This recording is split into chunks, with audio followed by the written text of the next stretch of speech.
First day of the POW black diamond build. Just now cutting the first pieces for the sides. It's gonna get loud out here.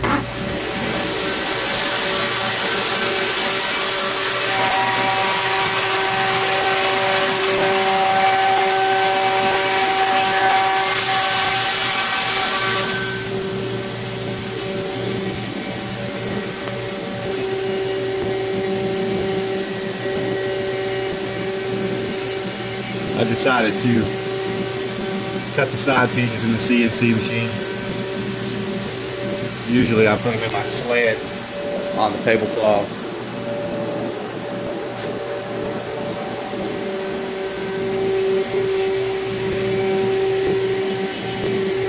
You can see this is the first time I'm using this black diamond, which is solid core black MDF all the way through. We'll have to paint it.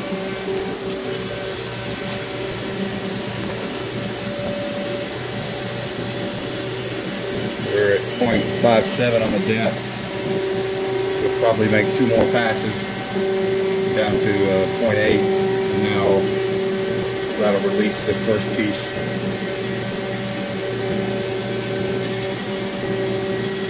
This is the enclosure that I built. It's double wall glass. You can see each groove. That's 1/4 inch glass on each piece, and double glassed in the office window over there. And that soundproofs it as much as possible.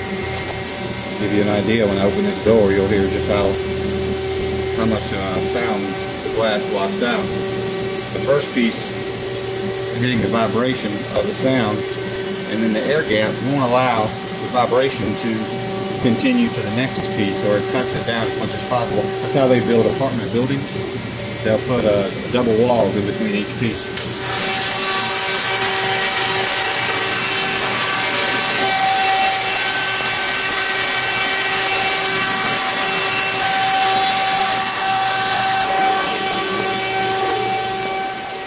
This is the build room, and there's the first piece. Perfect. Every corner nice and crisp. I'll be able to lay all my other pieces on top of this and get this build off on the right track. As you can see, I've got 2 more pieces of the black diamond, and give you a little shop tour while we're waiting on the next piece to get cut. That's my clamp wall. Just went on a job, so a lot of my clamps are still in this bag, my little one. This is an overarm pin router. Allows you to move the piece around the bit with the bit. This also comes off and goes into the base and turns it into a shaper or a conventional router temple. There's my 5-foot edge sander. My pointer, believe it or not, comes in very handy. My table saw.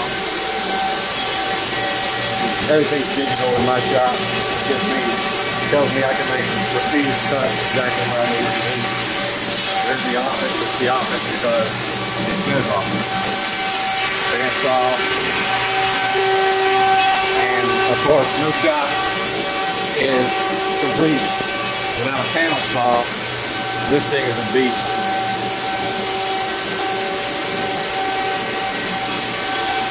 So dangerous wrestling a 4 to 8 feet through your table saw with one person.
you go. Two perfect side pieces.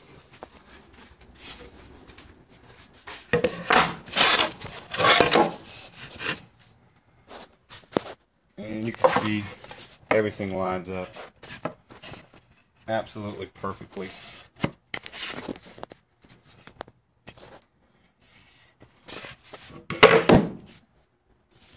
Tell you more about my work table. It's an old pool table. I shoot a lot of pool. This is my second table. My second pool table. I upgraded my pool table and got a better one. And I didn't know what to do with this one. And then it just hit me one day, let's make a work table out of it. So you can see I've got a shelf underneath here, stacking, keeping my tools off the table. I've got several shelves under here where I can lay finished completed boards out of the way. I've got outlets on every corner. And then I've got some drawers for all my routers and things I use every day on the table. And then the table has one cord that plugs it into the wall and gives me 4 outlets. And a lot of times your slate gets glue drippings and they get hard and you don't have a nice flat surface anymore. So I like to work on a piece of MDF, which is always nice and flat. And after this build, this will become somebody's box. I'll just sand it in case it gets any glue drippings on it. And that way I can keep my MDF rotated.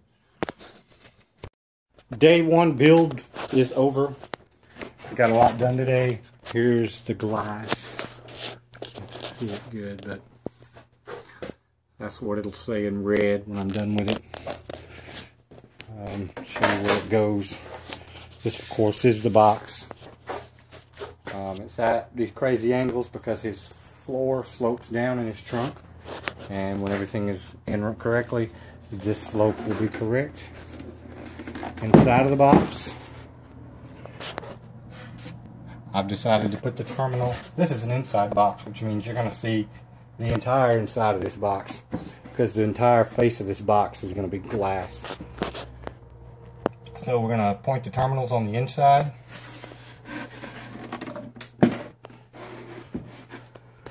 These holes in the back are so he can get his hand through here and tighten up the back of his subs with a nut in the glass so that we don't put screws in the glass. And I've made these plugs that go in here like so. And this will have another board behind it that completely seals it off. It's kind of what it looks like when it's plugged. I mean, it's virtually invisible. The marine glass goes right here.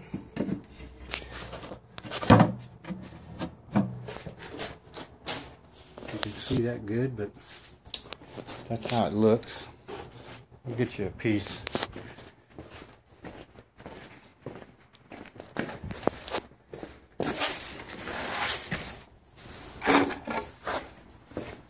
It'll have a black backing. Another piece of this black MDF I'm using. And now you can see that's what it'll look like with the black MDF behind it. Looks damn good. Here's the laser etch of the POW. This is his wall that seals off the back of this box. And his trunk, these squares, that's where his crossover goes, and that's where his amp goes, and this is where the light switch goes. That'll turn on the laser etch panel in the middle. And of course he'll have another light switch that controls the red lights on the inside of the black box. And as you can see, I've put all the pocket holes on the outside because once it's in the car, in the trunk, you'll never see them, and what you will see is the inside of the box. So the inside of the box is clean.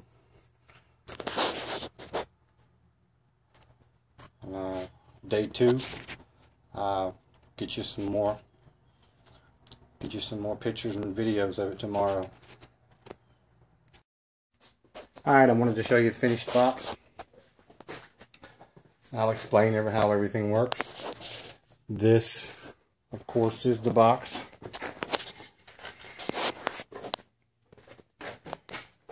It's got a 3/4 inch piece of Lexan on it. We had to change the plan on the fly.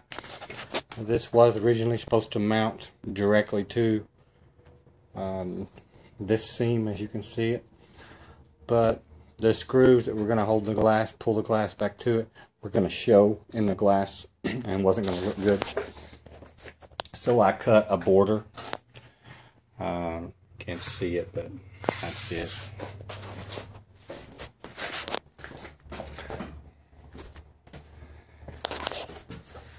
Now you can kind of see along the outside edge, you can see a border. You can see it right here. And it dips around and goes around the power switch. And that let me pull the face of the Lexan in across the face. Inside look at the glass. These things turn into mirrors. Black on behind glass basically turns into a mirror with the light on.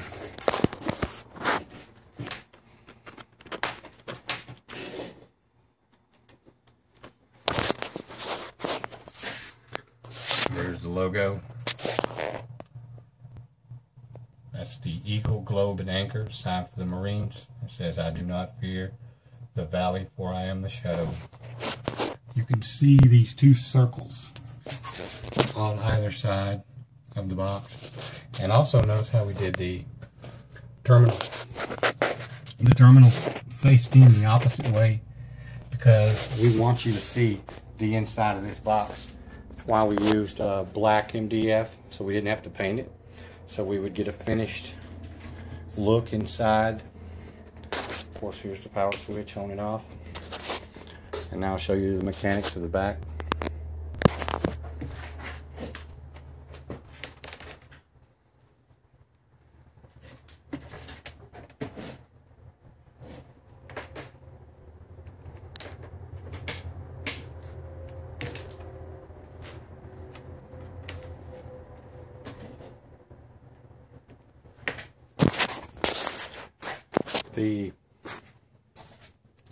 This board covers up the back of the box. It is made to this box, you can see all the crazy angles on it. It'll gently slope back like this, and that'll all sit even. And this cover piece will lean up against the back of this piece like so, and this fits perfectly in his trunk and will block off the back side of the box. So this is what you see from inside the trunk. He's going to put his EQ here, his crossover. He's going to put his amp right here, and of course that's a laser etching of the POW logo. Kind of does the same thing, kind of turns into a little bit of a reflective mirror with the switch on and off.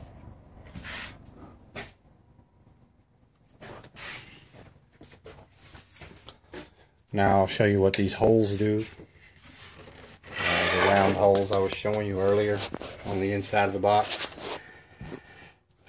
He wants to put nuts and a bolt through his subs because he does not want to rely on screws in the acrylic, and he could not get the nuts on the back side, so we brainstormed it, and so I made him 2 access holes on either side behind his subs, and you take these screws out and that pulls that round plug out from the inside and gives you a nice 5-inch access into the back of the box to work on the subs.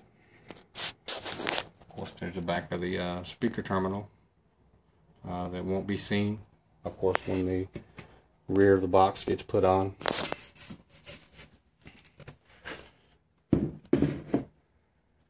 He plans to do a lot of competition, that he wants to be the best. He wants to have one of the best looking boxes in the show, and so hopefully we've achieved that. It's the first time I've ever used this black diamond, and it's a little bit nerve-wracking. If you mess a piece up, it costs you quite a bit of money to recut. And the acrylic, same deal. I believe this this piece of acrylic cost $100 just to put the face of it on there.